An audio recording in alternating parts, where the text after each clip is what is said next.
દાખલા નંબર 18 જેના શૂન્યોનો સરવાળો અને ગુણાકાર અનુક્રમે 0 અને વર્ગમૂળમાં 5 હોય તેવી દ્વિઘાત બહુપદી મેળવો.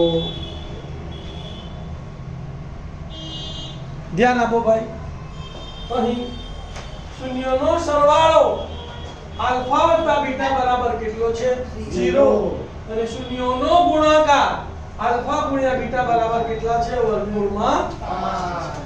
હવે આપણે આ શરત યાદ રાખવાની છે કે જેના શૂન્યો આલ્ફા અને બીટા હોય તેવી દ્વિઘાત બહુપદી p of x બરાબર k into x squared minus alpha plus beta into x plus alpha beta છે, જ્યાં k is not equal to 0. કિંમતો મૂકીને આવે p of x બરાબર k ના k x square ના x square minus alpha વત્તા બીટા ની જગ્યાએ કેટલા લેવાના? 0.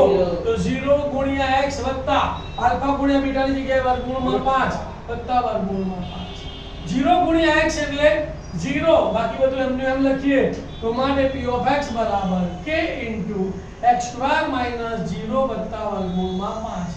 0 વત્તા વર્ગમૂળમાં 5 એટલે વર્ગમૂળમાં 5, તો માટે p of x બરાબર k into x square plus વર્ગમૂળમાં 5. તમારો જવાબ, જ્યાં k is not equal to 0.